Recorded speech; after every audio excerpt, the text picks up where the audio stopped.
저희 찬송가 212장 함께 찬양 드리시겠습니다.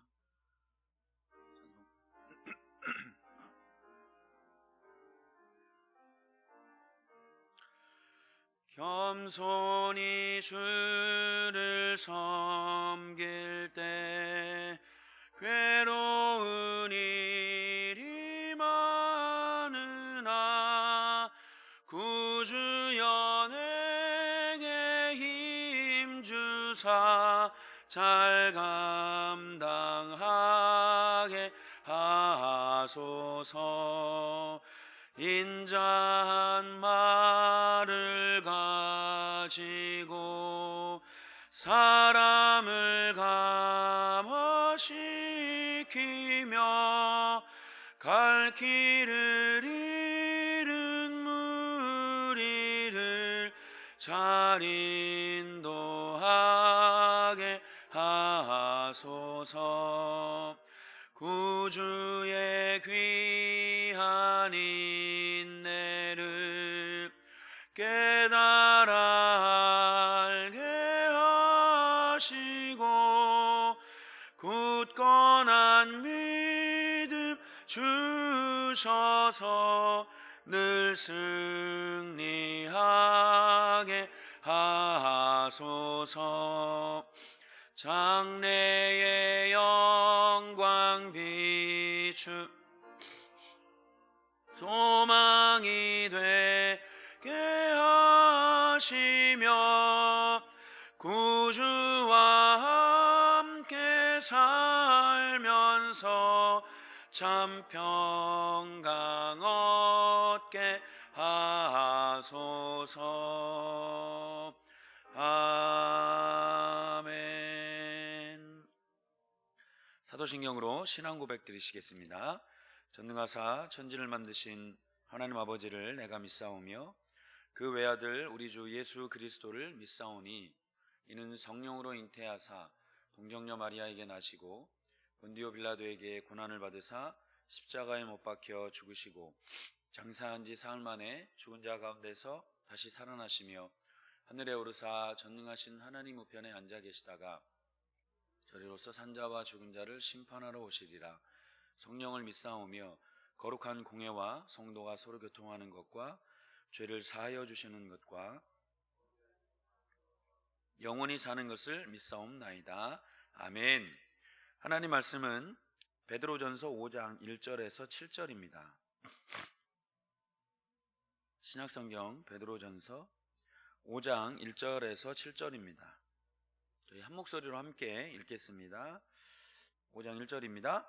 너희 중 장로들에게 권하노니 나는 함께 장로된 자요 그리스도의 고난의 증인이요 나타날 영광에 참여할 자니라.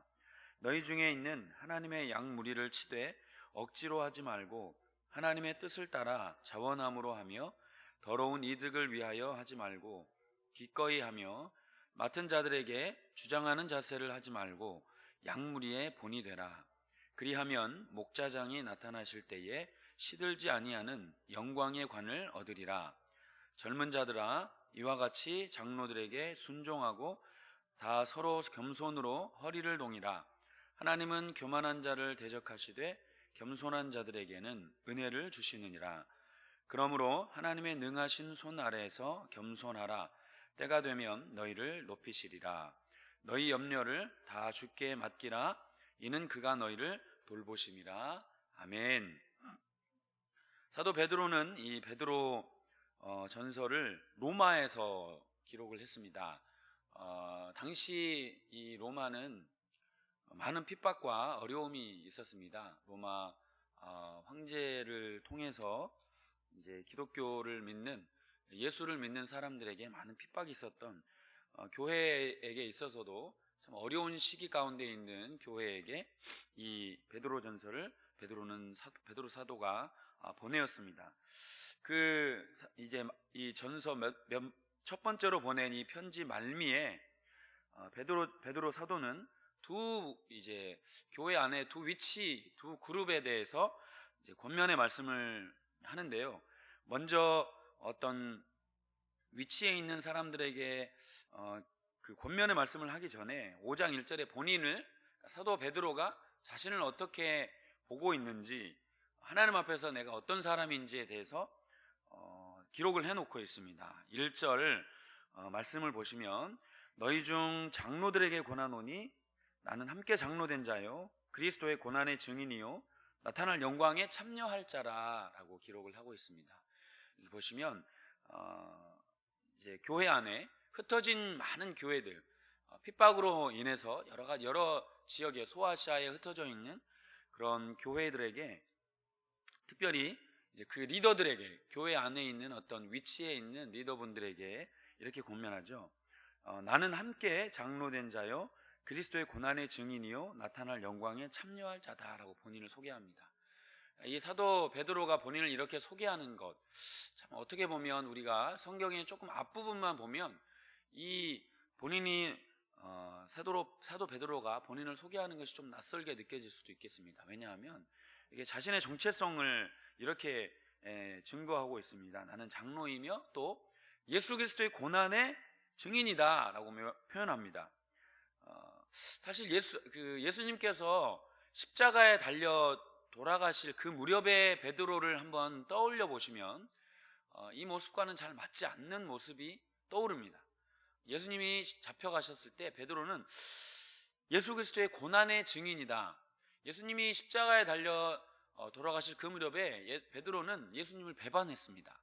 심지어 예수님을 저주하기까지 했던 인물이죠. 그럼에도 불구하고 베드로는 본인을 그리스도의 고난의 증인이다라고 담대하게 말을 합니다.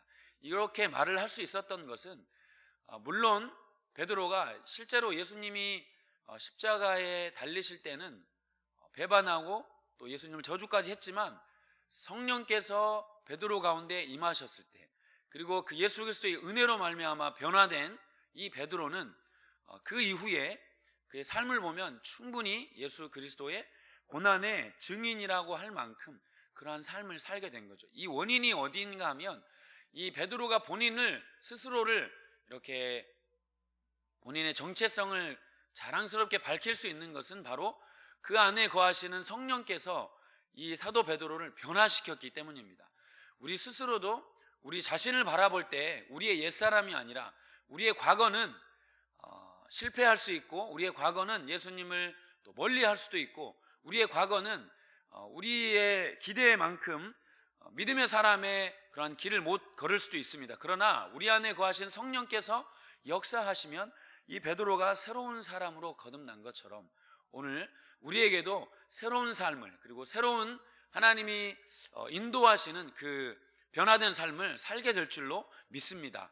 그것이 본인의 의지나 본인의 가지고 있는 성품에 근거하는 것이 아니라 우리 안에 거하시는 성령께서 우리를 붙잡아 주시고 우리를 변화시켜 주실 때 우리가 이러한 변화된 모습을 갖게 될 수 있다라는 것이죠.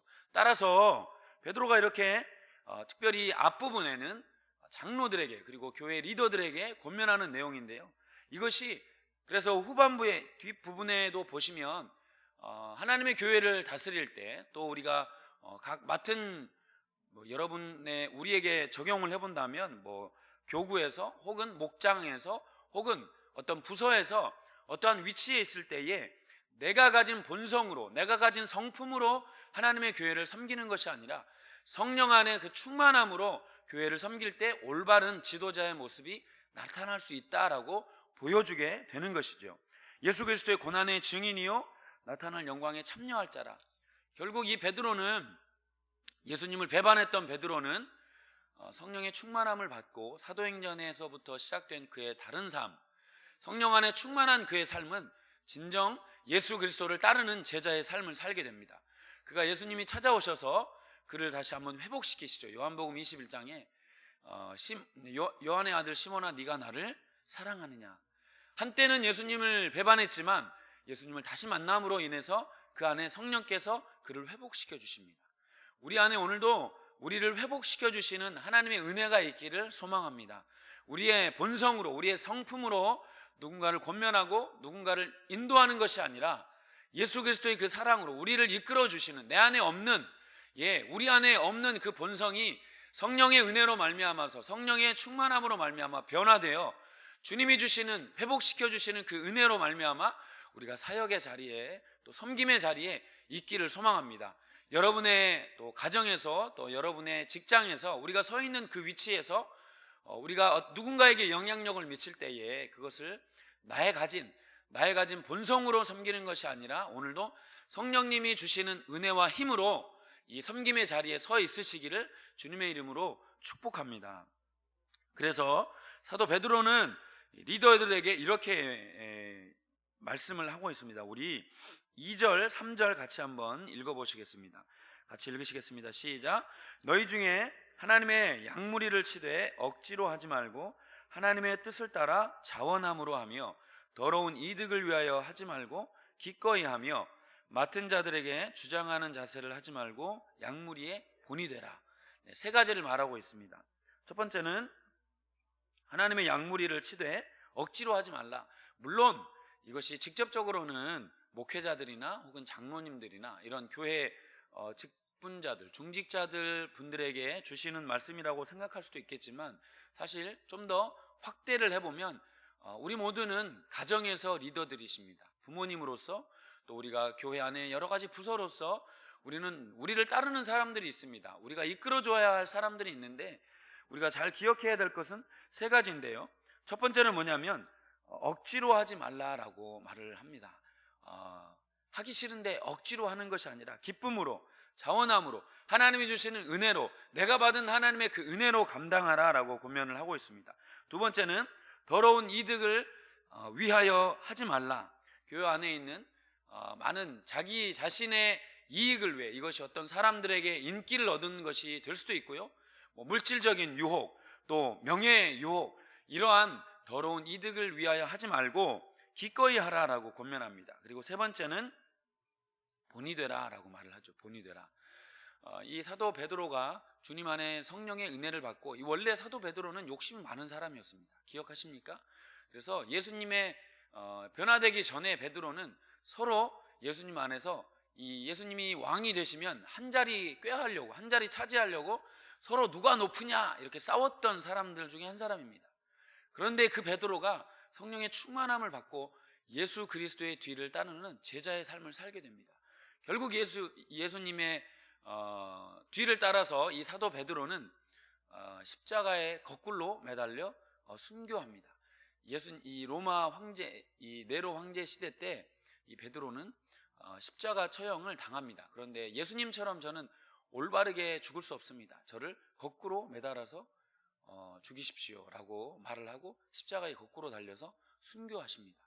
어떻게 그런 욕심 많은 베드로, 한 자리 차지하려고 했었던 그 베드로가 이렇게 본이 될 수 있는, 이 교회, 큰 교회, 이 하나님의 교회의 큰 지도자로서 이 역할을 감당할 수 있었던 것은 그가 대단해서가 아니라 그를 변화시킨 성령님이 대단하시기 때문입니다.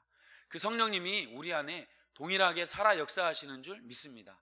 사랑하는 여러분의 자녀들을 또 가르치시고 키우실 때에 성령께서 주시는 지혜와 성령께서 주시는 마음으로, 사랑의 마음으로 권면하고 가르치실 수 있는 저와 여러분 되시기를 소망합니다. 여러분이 섬기고 있는 목장에서, 또 부서에서, 또 여러분이 몸담고 있는 직장에서 여러분들이 섬기는 많은 사람들에게 예수님이 주시는 마음으로 감당하시는 저와 여러분 되시기를 소망합니다. 또한 부분은 따르는 사람들입니다. 젊은 사람이라고 성경은 하지만 따르는 사람입니다. 우리 5절, 6절 같이 한번 읽어보시겠습니다. 시작. 젊은 자들아, 이와 같이 장로들에게 순종하고 다 서로 겸손으로 허리를 동이라. 하나님은 교만한 자를 대적하시되 겸손한 자들에게는 은혜를 주시느니라. 그러므로 하나님의 능하신 손 아래 겸손하라. 때가 되면 너희를 높이시리라. 아멘. 리더가 되기 전에 우리는 따르는 사람들입니다. 하나님은 겸손한 자들을 세우십니다. 하나님의 그 때가 되면 하나님께서 높이신다라고 말씀을 하고 있습니다. 이제 성탄절이 며칠 남지 않았습니다. 겸손의 왕은 우리 예수 그리스도이십니다. 그 높고 높은 그 만왕의 왕이신 주님이 하늘의 보좌를 다 내려놓고 나 한 사람, 우리를 사랑하셔서 이 땅 가운데 오셨습니다. 그리고 기꺼이 자신의 생명을 우리를 위해 주셨습니다. 이것보다 더 위대한 겸손의 모습은 없습니다. 십자가는 겸손의 증거입니다. 왕 되신 그분이 말씀 한마디면 천지를 지으신 하나님이 악의 무리 그리고 이 모든 세상을 변화시킬 수 없었겠습니까? 그러나 우리 주님은 힘으로 이 땅을 구원하시지 않으시고 십자가로 구원하셨습니다. 우리에게도 마찬가지입니다. 사람을 변화시키는 것은 힘이 아니라 사랑입니다. 사람을 변화시키는 것은 겸손이요 헌신이며 사랑입니다. 우리 주님처럼 십자가를 지시는 겸손의 왕이신, 그래서 주님은 항상 요한복음 말씀을 보시면 나는 내 뜻대로 절대로 하나도 하지 않는다라고 예수님은 말씀하십니다. 내 아버지의 뜻대로 나는 행한다라고 말씀을 하시죠. 성자 하나님께서 본인의 뜻이, 그 하나님 당신께서 본인의 뜻대로 하지 않으시고 성부 하나님의 뜻을 순종하기 위해 이 땅 가운데 오셨습니다.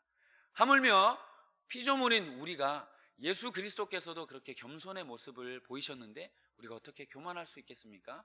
잠언 말씀에 교만은 패망의 선봉이요 넘어짐의 앞잡이라 라고 말을 합니다. 오늘도 우리가 이 주님의 겸손함이 우리 안에 있기를 소망합니다. 주님의 겸손함으로 우리가 남을 서로 나보다 더 남을 낮게 여기는 그러한 겸손의 마음으로 영향력을 끼치는 그러한 귀한 저와 여러분의 하루의 삶이 되시기를 소망합니다. 하나님은 반드시 약속하십니다. 4절에 그러면 목자장이 나타날 때 시들지 아니하는 영광의 관을 얻으리라. 우리의 영광의 관은, 면류관은 하늘에 쌓여 있는 줄 믿습니다. 우리가 바라고 소망하는 건 이 땅의 삶이 아니라 하나님이 부어주실 영광의 면류관입니다. 의의 면류관, 생명의 면류관, 이 주님의 갚아주심을 붙드시기를 소망합니다. 7절에도 이렇게 말을 하죠. 너희 염려를 다 주께 맡기라. 이는 그가 너희를 돌보심이라. 우리가 하나님 앞에 겸손할 때, 우리가 사람들을 겸손한 마음으로 섬길 때 우리의 염려를 주께서 맡아서 갚아주시고 인도해 주시고 채워주시는 은혜가 있게 될 줄 믿습니다. 오늘도 주님 우리에게 이 마음을 주십시오. 겸손의 마음, 본이 되는 마음, 예수 그리스도의 마음을 우리에게 허락하여 주옵소서. 기도하시는 이 복된 새벽 되시기를 소망합니다. 우리 함께 기도하실 때 나라와 민족을 위해서 이 코로나 바이러스 정말 속히 하나님이 멈추게 해 주시도록 기도해 주시고, 또 우리 특별히 어제 함께 기도했던 우리 어린이, 우리 윤희 어린이를 위해서 함께 또 중보해 주시면 좋겠습니다. 속히 회복될 수 있도록 하나님 치유해 주시도록 하나님의 그 은혜를, 긍휼을 구하는 우리 기도해 주시고, 또 특별히 우리 원로 목사님 위해서 지극히 부하고 존귀한 삶을 사시도록, 그리고 우리 담임 목사님 위해서 성령님 충만하게 날마다 은혜를 주시고 기름 부으심으로 날마다 함께하여 주시옵소서 기도해 주시고, 또 우리 각 부서와 또 기관들, 그리고 여러분이 가지고 오신 기도 제목들을 가지고 기도하시다가 평안히 돌아가시기를 바랍니다. 같이 기도하시겠습니다. 주여, 하나님 오늘도 이 새벽에 주님 앞에 기도하는 사랑하는